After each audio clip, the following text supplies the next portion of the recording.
Good morning, everyone. I'm Martha Stokes, and we're going to talk about Amazon today because Amazon has had a flash crash.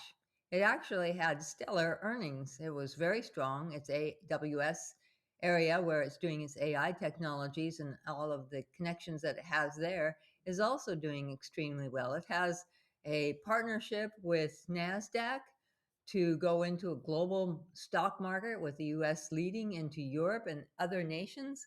It has everything going for us, but it has had a flash crash. It gapped down, it ran, and then it gapped down again. Now you can see that the same day that it gapped down, it moved right back up. And today there were buy on the bounce sellers, and they are being driven up as well.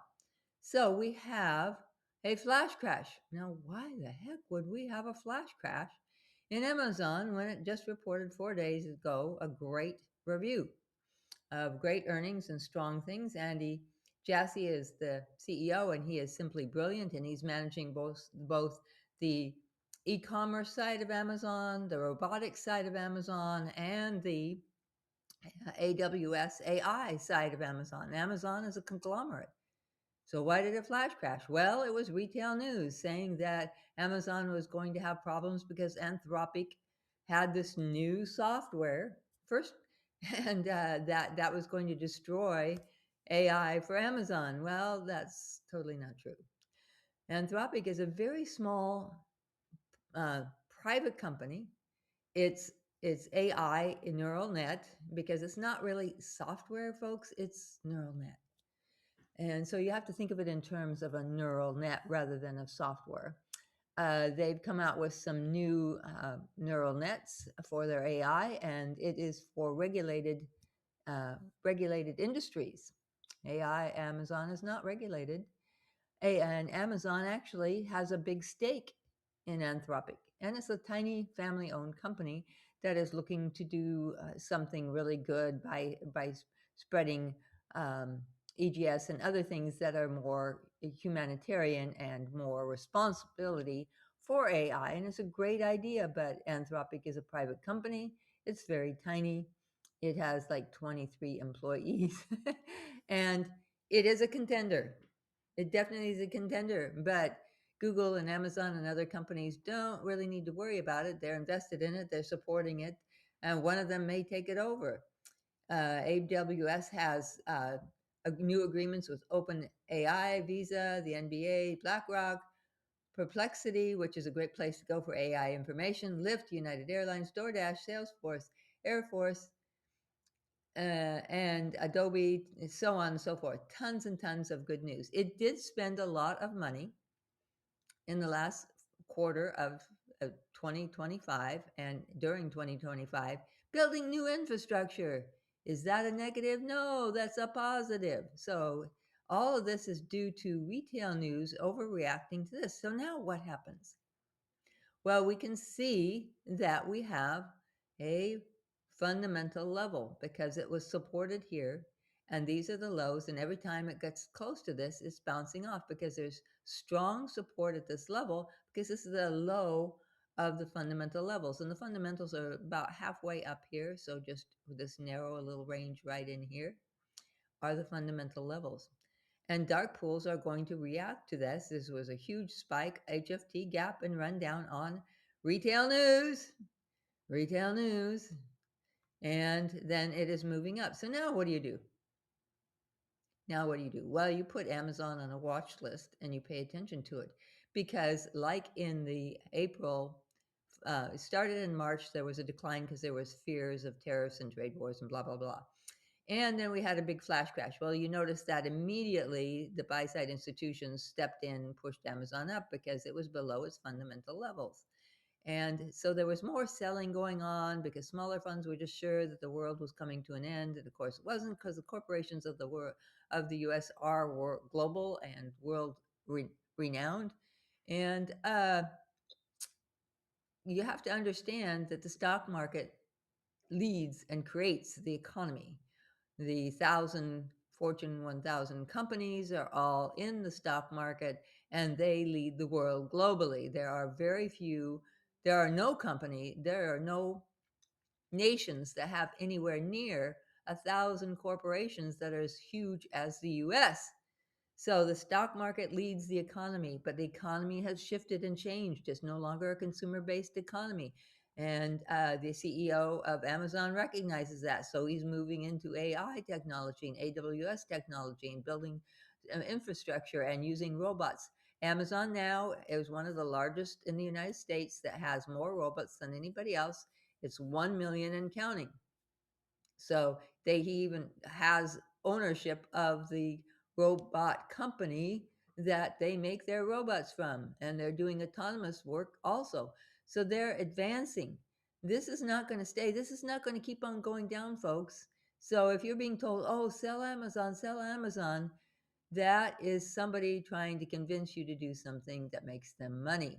You have to be very careful what you follow it. I'm going to follow up with NVIDIA, which is coming along nicely, and what they had in their statements later this week, probably on Friday. So this is a fundamental level.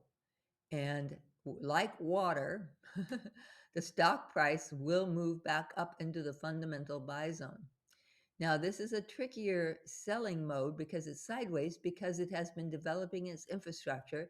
It is about through with building its infrastructure, like so many major corporations in the United States went heavy into infrastructure, physical infrastructure for their AI neural nets, because the neural nets aren't embedded into the hardware, but they need the hardware and upon which they float above that as a neural net. And that's important. So it was a big phase for AI, and AI is still exceedingly primitive. AI has a global trade event going on, and I'll fill you in on some of those details that's going on with that.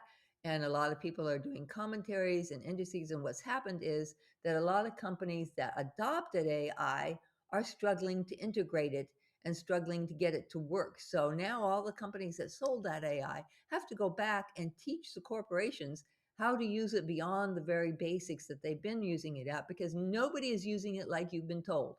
There are no traders, professional traders using AI.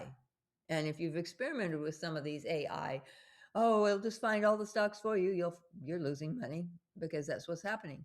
Because AI is in its infancy. It's not strong enough. It isn't further along enough to do that kind of thing. There's language barriers and syntax and all kinds of things that are going on that make it very difficult for the AI to do its job. It is not ready to be used. Buy-side institutions are not using it at all for their buying or their selling. So you have to be careful what you read and listen to on the retail news, because they're using you.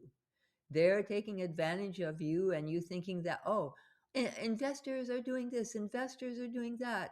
It's like, who? Which investors? There's 12 different market participant groups, and you could call any one of those, or any two or three, investors. It doesn't define who is actually doing what. And so I'm trying to define who is doing what for you, because that's imperative. You need to make more money trading stocks. You need to be more confident. You need to have skills. You have great tools with TradingView. Awesome program. Just think it's fantastic. Brilliant programmers writing this stuff. Just awesome. It has so many different aspects to it that a lot of other charting softwares do not.